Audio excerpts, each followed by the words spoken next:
अस्सलाम वालेकुम दोस्तों। आप जानते हैं कि हेल्थ पोस्टर्स निकले हैं JKSSB की तरफ से। आज हम जानेंगे उसको ऑनलाइन हम फिल कैसे कर सकते हैं, सेटअप बाय सेटअप। उम्मीद है कि आपको इस वीडियो को देखने के बाद आपको किसी और वीडियो को देखने की ज़रूरत ना पड़े, तो आप एंड तक बने रहे। आपको अपना JKSSB साइट ओपन कर लेना है और उसके बाद न्यू साइन अप पे टैप कर लेना है। JKSSB साइट आपको JKSSB गूगल क्रोम में टाइप कर लेना है और उसके बाद इस साइट को ओपन कर लेना है। ओपन करने के बाद आप न्यू साइन अप पे क्लिक कर लेंगे। उसके बाद आपको यहाँ पर फर्स्ट नेम आएगा, फर्स्ट नेम यहाँ पर टाइप कर लेना है। फर्स्ट नेम जो भी होगा आपके मार्क्स कार्ड के हिसाब से यहाँ पर डिटेल्स डाल लेनी है, जो भी आपके मार्क्स कार्ड में होगा वैसे ही यहाँ पर टाइप कर लेना है। तो उसके बाद फादर नेम भी यहाँ पर डाल लेना है और उसके बाद ईमेल यहाँ पर डाल लेनी है, कन्फर्म ईमेल डाल लेनी है और मोबाइल नंबर डाल लेना है। उसके बाद जो भी मार्क्स कार्ड पे डेट ऑफ बर्थ है होगी वो डाल लेनी है। उसके बाद कैटेगरी जिसमें भी कैटेगरी में आप आती हो, यानी RBA SC ST या ओपन मेरिट में आती है, वो आप सिलेक्ट कर सकते हो अपने हिसाब से। उसके बाद आप अगर आप जम्मू कश्मीर से हैं तो आप यस कर लेंगे। उसके बाद अपना जो डोमिसाइल नंबर है वो यहाँ पर डालेंगे और उसके बाद डोमिसाइल का इशू डेट डालेंगे, वो वहाँ पर मेंशन होगा डोमिसाइल सर्टिफिकेट पे। और उसके बाद डोमिसाइल डिस्ट्रिक्ट, जिस डिस्ट्रिक्ट से भी आप आते हो वो डिस्ट्रिक्ट यहाँ पर डाल लेना होगा। और उसके बाद मेल है या फीमेल है, अनमेरिड है, मैरिड है, वो डाल लेना है। और उसके बाद कैप्चा फिल कर लेना है। कैप्चा फिल करने के बाद यहाँ पर सबमिट कर लेना है। जैसे ही आप सबमिट कर लोगे इसको, तो उसके बाद आपको जीमेल पे एक मेल आएगी, उस मेल को आपको ओपन कर लेना होगा और उसमें एक OTP होगा और आपकी रजिस्ट्रेशन नंबर होगा। तो उस OTP को आप कॉपी कर लेंगे और उसके बाद उस मेल में एक लिंक आई होगी, आपको नीचे आना होगा, उस लिंक को ओपन कर लेना होगा। उस मेल को ओपन करके उस लिंक को ओपन कर लेना होगा और जो आपने OTP उसमें आया होगा वो कॉपी किया होगा, तो उस OTP को आपको यहाँ पर भर लेना होगा। तो यहाँ पर आपको OTP यहाँ पर डाल देना होगा। उसके बाद आप अपने हिसाब से जो भी आप पासवर्ड रखोगे तो वो आपको रखना है। जैसे कि हम यहाँ पर आदिल रखेंगे, एक कैपिटल ADIL आदिल @4321। ऐसे आप कोई भी पासवर्ड अपने हिसाब से रख सकते हो। तो उसके बाद यहाँ पर सबमिट कर लेना होगा। उसके बाद आपकी जो ये एक्टिवेशन लिंक है ये आपका एक्टिवेट हो जाएगा। एक्टिवेट होने के बाद आपको क्या कर लेना है, यहाँ पर आपको आके लॉगिन कर लेना है। यहाँ पर यूज़र नेम आपको डाल लेना होगा जो आपके मेल में सेंड किया होगा, तो वहाँ से आप कॉपी करके यहाँ पर उसको डाल सकते हैं। और पासवर्ड जो आपने क्रिएट किया है अभी मेल में जाकर, तो वो यहाँ पर पासवर्ड देना है, वही पासवर्ड यहाँ पर देना है और कैप्चा देना है और लॉगिन कर लेना है। अगर आपको और यहाँ पर आप अगर आपको एक्टिवेशन लिंक नहीं आई होगी तो आप यहाँ पर गेट एक्टिवेशन लिंक पे जाके नेम और father name date of birth डाल के, नेम फादर नेम और डेट ऑफ बर्थ डाल के यहाँ पर कैप्चा डाल के दोबारा से एक्टिवेशन लिंक भेज सकते हो अपने मेल में। और जिस वक्त रजिस्ट्रेशन करते वक्त आपने सबमिट किया होगा उस वक्त भी आपको ये रजिस्ट्रेशन नंबर शो होता है। तो आप वहाँ से भी आप अपने मोबाइल से उसका स्क्रीनशॉट लेके यहाँ उसको सेव रख के यहाँ पर अपना जो रजिस्ट्रेशन नंबर है वो यहाँ पर डाल के अपना पासवर्ड डाल के यहाँ पर लॉगिन कर सकते हो। लॉगिन करने के बाद आपको जो फॉर्म है वो फिलअप फॉर्म है वो शो हो जाएगा। जो हमें फॉर्म भरना है वो शो हो जाएगा। हमारा जो पहला स्टेप है ये स्टेप वाइज भर लेना है, इसमें 4 स्टेप्स हैं। पहला स्टेप हम भर लेते हैं। तो पहले स्टेप में हमें क्या डिटेल्स टाइप कर लेनी है तो हम ये देख लेंगे। आप देख सकते हैं कुछ डिटेल्स हमें ऑटोमेटिक यहाँ पर फिलअप करके आ चुकी हैं। तो हम उसके बाद हम देखेंगे कि हमें कौन सी बाकी डिटेल्स बाकी भरनी यहाँ पर है। तो हम देख सकते हैं यहाँ पर नेम और फादर नेम ऑटोमेटिक आ चुका है। तो यहाँ पर हमने क्या करना है, मदर नेम यहाँ पर फिल कर लेना है, जो कि आप मार्क्स कार्ड से देख सकते हैं। जो वहाँ पर होगा वही यहाँ पर डाल लेना होगा। उसके बाद यहाँ पर हमने क्या डाल लेना है, कैटेगरी सेलेक्ट कर लेनी है। जिस कैटेगरी से पे आप बिलोंग करते हो, यानी RBA से हो या ओपन मेरिट से हो या ST SC, जिस कैटेगरी से आप बिलोंग करते हो वो कैटेगरी आप यहाँ पर डालेंगे। तो उसके बाद अगर आप RBA से हो तो यहाँ पर ये किसने आपको इशू किया है, तो आप यहाँ पर तहसीलदार लिखेंगे। जिस मतलब तहसील से आप हो उसका नाम साथ में लिखेंगे। तो उसके बाद यहाँ पर कैटेगरी सर्टिफिकेट नंबर डाल लेना है, वो मेंशन होगा उस आरबीए सर्टिफिकेट पे। तो अगर आप ओपन मेरिट से हैं तो आपको ये बाकी दो डिटेल्स कॉलम्स नहीं डालने हैं। तो उसके बाद हम नीचे आते हैं। नीचे आने के बाद आपको कैटेगरी सर्टिफिकेट जो आपने आरबीए डाली है तो उसका इशू डेट कब वो इशू हुई थी वो भी आपको मेंशन होगी उस सर्टिफिकेट पे, और उसकी एक्सपायरी डेट कब, यानी कब वो एक्सपायर होगा। तो अगर जिस डेट को वो इशू होगी तो उसके हिसाब से वो 5 साल तक वैलिड रहती है। तो उसके हिसाब से आप देख सकते हैं, तो उसको 5 साल मिलाकर देख सकते हैं आपका एक्सपायरी डेट क्या आता है उस सर्टिफिकेट का। तो उसके बाद हम नीचे आते हैं। ये डेट डालने के बाद एक्सपायरी डेट और इशू डेट, नीचे आने के बाद यहाँ पर हमें यहाँ पर फ़ोटो और सिग्नेचर अपलोड कर लेने हैं। फ़ोटो और सिग्नेचर में हमें यहाँ पर फ़ोटो 20 KB से 50 KB के दरमियान अपलोड कर लेना होगा, और जो सिग्नेचर है वो 10 से 20 KB के दरमियान में अपलोड कर लेना होगा। तो यहाँ पर हमने जो फ़ोटो और सिग्नेचर है वो अपलोड ऑलरेडी किए हैं। इन फ़ोटो और सिग्नेचर का साइज़ आप कैसे कम कर सकते हैं वो आप एंड्रॉयड प्ले स्टोर में जाकर फ़ोटो कंप्रेसर डाउनलोड कर सकते हैं, फ़ोटो रिसाइज़र। तो उससे आप इसका इन सिग्नेचर और फ़ोटो का साइज़ रिड्यूस कर सकते हो। तो ये अपलोड करने के बाद आपको पहले हम फिर एक बार ऊपर जाते हैं। तो हम हमें यहाँ पर एक कॉलम मिस हो गया था। तो यहाँ पर जो आपने कैटेगरी सर्टिफिकेट अपलोड किए हैं यहाँ पर डाली हैं, तो उसका सर्टिफिकेट नंबर भी यहाँ पर डाल लेना ज़रूरी है। तो आप वहाँ उस सर्टिफिकेट पे देख सकते हो, तो वहाँ से सर्टिफिकेट नंबर कॉपी करके यहाँ पर डाल सकते हो, देख के यहाँ पर डाल सकते हो। सारी डिटेल्स डालने के बाद आपको नीचे आना है और यहाँ पर सबमिट कर लेना है। तो सबमिट करने के बाद हमारा जो पहला सेटअप है वो कंप्लीट यहाँ पर हो चुका है।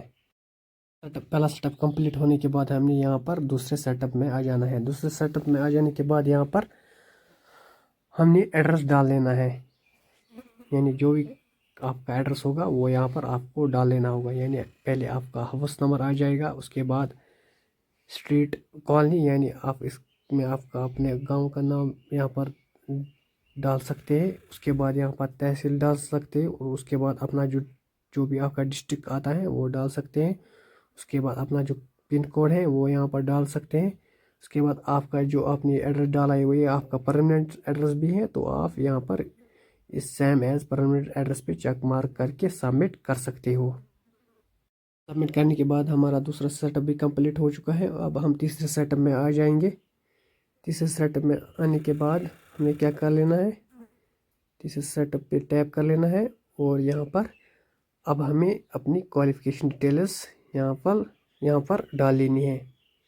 तो यहाँ पर आप पहले आता है मिडिल पास यानी 8th, उसके बाद मैट्रिक, इंटरमीडिएट यानी 12th, उसके बाद आईआईटी सर्टिफिकेट कोर्स यानी आपका जो भी डिप्लोमा आईआईटी सर्टिफिकेट होगा अगर आपने किया होगा वो आप यहाँ पर अपने हिसाब से डाल सकते हो। उसके बाद आपने अगर इंजीनियरिंग डिग्री की है वो आप डाल सकते हो। अगर आपने ग्रेजुएशन की है वो आप डाल सकते हो। अगर आपने पोस्ट ग्रेजुएशन की है वो आप डाल सकते हो। अगर आपने कोई टेक्निकल प्रोफेशनल ग्रेजुएशन की है तो वो डाल सकते हो आप। अगर आप ने और अदर कोई डिग्री की है वो भी आप यहाँ पर डाल सकते हो अपने हिसाब से आप। उसके बाद अगर आपने एमफिल या पीएचडी किया है तो आप यहाँ पर यस कर लेंगे, अगर नहीं तो नो पर रहने देना है। कैसे डिटेल्स फिलअप कर लेनी है चलिए देखते हैं। तो क्या कर लेना है, पहले जो भी आपने डिग्री की है उसके हिसाब से यहाँ पर आप चेक मार्क लगा सकते हो। तो मैं यहाँ पर मैंने यहाँ पर मैट्रिक पे चेक मार्क लगाया और 12th पे। तो कैसे फिलअप कर लेने हैं। तो इसको चेक मार्क लगा के आपने अपना बोर्ड सेलेक्ट कर लेना है। उसके बाद जिस भी आर्ट से मेडिकल से हो या नॉन मेडिकल से हो वो सिलेक्ट कर लेना है। उसके बाद मार्क्स किस टाइप में आपके मार्क्स कार्ड में है, CGP में है या डायरेक्ट मार्क्स में है या ग्रेड में है, वो उसके हिसाब से यहाँ पर आप डाल सकते हो। मैं यहाँ पर मार्क्स में डाल देता हूँ। तो यहाँ पर मैं 12th का यहाँ पर 500 मैक्स मार्क्स होते हैं, तो यहाँ पर मैं 500 डाल लेता हूँ। उसके बाद मार्क्स ऑब्टेन्ड में आपको कितने आए हैं 12th में, तो वो यहाँ पर आपको डाल लेना है। उसके बाद जो परसेंटेज है वो ऑटोमेटिक आ जाएगी जब आप अपने मार्क्स यहाँ पर डालोगे। देख सकते हैं कि हमारा जो परसेंटेज है वो यहाँ पर आ चुका है। इसी के हिसाब से आप यहाँ पर अपनी कोर्सेज की डिटेल्स भर सकते हैं। जो भी आपने डिप्लोमा कोर्सेज किए हैं उसके हिसाब से यहाँ पर डिटेल्स डाल सकते हो। 10th 12th graduation, post graduation, technical, professional, जो भी आपने डिग्री की है उसके हिसाब से यहाँ पर आप डिटेल्स डाल सकते हो। उसके बाद हमने यहाँ पर 4th सिस्टम में आ जाना है जहाँ पर पोस्ट शो हो रहे हैं। तो आप किस पोस्ट में अप्लाई करना चाहते हो वो आप देख लोगे। तो पोस्ट्स को अप्लाई करने से पहले हमें यहाँ पर बैंक डिटेल्स फिलअप कर लेनी है। तो हम पहले अपना जो बैंक डिटेल्स है वो फिलअप कर लेते हैं पहले। तो बैंक डिटेल्स में क्या क्या फिलअप कर लेना है तो आपको ये देख लेना। तो आपको ऊपर की तरफ शो हो जाएगा बैंक डिटेल्स, इस पर आपको टैप कर लेना है। आपको ये फिर उसके बाद ये आपको सारे कॉलम्स भरने हैं। तो पहला है अकाउंट नंबर, आप अपना जो अकाउंट नंबर है वो आप यहाँ पर पहले डालना है। उसके बाद कन्फर्म अकाउंट नंबर डाल लेना है, यही दोबारा डाल लेना है। उसके बाद IFSC कोड डाल लेना। IFSC कोड अगर आपको मालूम नहीं है आप अपना बैंक का नाम और किस जगह आता है वो डालकर गूगल क्रोम में IFSC कोड आगे लिखकर सर्च कर सकते हो, तो आपको आपका IFSC कोड मिल जाएगा। तो उसके बाद कन्फर्म IFSC कोड, फिर से IFSC कोड डाल लेना है। उसके बाद बैंक नेम, जो भी आपका बैंक का नाम है वो डाल लेना होगा, यानी जैसे कि जम्मू एंड कश्मीर बैंक। उसके बाद अकाउंट होल्डर का नाम, जो भी आपका नाम है पासबुक में वो यहाँ पर डाल लेना है। उसके बाद इसको सबमिट कर लेना है। सबमिट कर लेने के बाद आपको फिर से 4th सेटअप में आ जाना है और अपना आपने जिस पोस्ट में भी अप्लाई कर लेना है वो पोस्ट देख लेना है और अप्लाई पे टैप कर लेना है और I have read the instructions पे चेक मार्क लगा के अप्लाई कर लेना है। और उसके बाद यहाँ पर इस पेज को मैक्सिमम कर लेते हैं पहले। उसके बाद ये हमारा जो पेज है शो हो रहा है। तो आधी डिटेल्स ऑटोमेटिक आ चुकी हैं जो हमने पहले फिल कर लिए हैं। तो उसके बाद यहाँ पर एग्जामिनेशन सेंटर सेलेक्ट कर लेना है। जो भी आपका एग्जामिनेशन सेंटर श्रीनगर या जम्मू आप जो भी रखना चाहते हो वो आप रख लेंगे पहले। उसके बाद अपना आधार नंबर यहाँ पर डाल लेना है। आधार नंबर यहाँ पर डाल लेने के बाद नीचे आना है। उसके बाद और यहाँ पर आप देख सकते हैं यहाँ पर district wise post select show हो रहे हैं, यानी किस डिस्ट्रिक्ट में कितने पोस्ट्स हैं। यानी उसके आगे यहाँ पर आपने जो जिसमें अप्लाई करना है वो यहाँ पर पोस्ट शो हो रहे हैं, यानी कौन से पोस्ट्स हैं।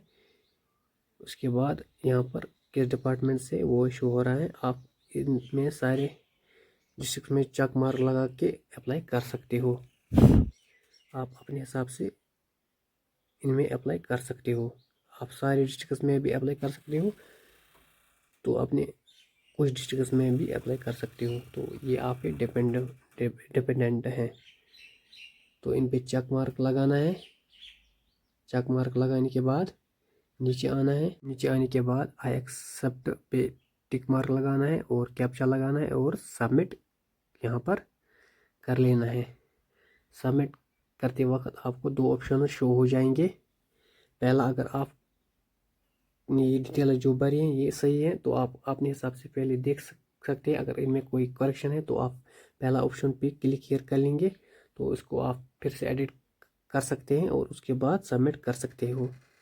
तो अगर आपकी डिटेल सही है तो आप दूसरे ऑप्शन पे क्लिक करके इस फॉर्म को सबमिट कर लेंगे। उसके बाद आपको अपना जो एप्लीकेशन नंबर है वो शो हो जाएगा। अगर आपने ओपन मेरिट रखा है तो आपको डायरेक्ट एप्लीकेशन नंबर शो हो जाएगा। अगर आपने ओपन मेरिट नहीं रखा है, किसी कैटेगरी में आप बिलोंग करते हो, आपने वहाँ पर आरबी या SC ST जो भी कैटेगरी सिलेक्ट की होगी वो रखी होगी, तो आपको एक ऑप्शन शो हो जाएगा वो सर्टिफिकेट अपलोड करने का। तो यहाँ पर मैंने RBA सिलेक्ट किया था और यहाँ पर हम जैसे फॉर्म को सबमिट करते हैं उसके बाद यहाँ पर हमें डॉक्यूमेंट अपलोड करने का ऑप्शन शो हो रहा है। तो हम यहाँ पर अपनी जो कैटेगरी सर्टिफिकेट है वो अपलोड कर लेते हैं, उसके बाद सबमिट कर लेते हैं। तो सबमिट करने के बाद आप देख सकते हैं हमारा जो एप्लीकेशन नंबर है वो शो हो चुका है। आप इसको स्क्रीनशॉट उठा के सेव रख सकते हो। तो हमारा जो 4th स्टेप है वो भी कंप्लीट हो चुका है। अब हमारा जो फाइनल स्टेप है वो है पेमेंट का। तो हमें क्या कर लेना है, इस पेज को बंद कर लेना है, क्लोज कर लेना है। उसके बाद हमें अपनी पेमेंट पेज पे आ जाना है। अगर आपका पेज एक्सपायर हो गया है तो आप फिर से लॉगिन कर लीजिए और उसके बाद सबमिट एप्लीकेशन पे आ जाइए और उसके बाद यहाँ पर पेमेंट का ऑप्शन आपको शो हो जाएगा। आप पे अपने जे एंड के बैंक से भी कर सकते हो और ICICI बैंक से भी कर सकते हो। तो मैं यहाँ पर पे with Jammu and Kashmir bank से कर लेता हूँ। इस पर क्लिक करने के बाद यहाँ पर I have read the instruction पे टिक मार्क लगाना है और प्रोसीड फॉर पेमेंट पर टैप कर लेना है। इस पर क्लिक करने के बाद हमारा जो पेमेंट पेज है वो शो हो जाएगा। तो आप देख सकते हैं यहाँ पर बहुत सारे ऑप्शन शो हो चुके हैं। यहाँ पर net banking, Bhim, QR code, हम यहाँ पर UPI से इसका पेमेंट कर लेंगे। तो हम बैक जाते हैं, यहाँ पर UPI सिलेक्ट कर लेते हैं, उसके बाद यहाँ पर शो QR कोड कर लेते हैं। उसके बाद अपना जो गूगल क्रोम ब्राउज़र है फ़ोन में वो ओपन कर लेते हैं और इसका स्कैन कर लेते हैं और उसके बाद इसका जो भी पेमेंट होगा वो यहाँ पर हम पे कर लेंगे। पे करने के बाद आप देख सकते हैं पेमेंट होने के बाद हमारा जो पेमेंट है वो सक्सेसफुली हो चुका है। तो उसके बाद हम इसको क्लोज कर लेते हैं। उसके बाद यहाँ पर आपको ये एप्लीकेशन नंबर सेलेक्ट, आप देख सकते हैं अभी हमारा यहाँ पर शो हो रहा है नॉट सबमिटेड, यानी पेमेंट अभी सबमिट नहीं हुआ है। तो हम कुछ देर वेट कर लेते हैं, उसके बाद ये हमारा जो पेमेंट है ये यहाँ पर सबमिटेड दिखाएगा। और यहाँ पर आप साइड में देख सकते हैं, आप प्रिंट एप्लीकेशन भी यहाँ पर डाउनलोड करके सेव रख सकते हो और प्रिंट निकाल सकते हो किसी फोटोशॉप पे।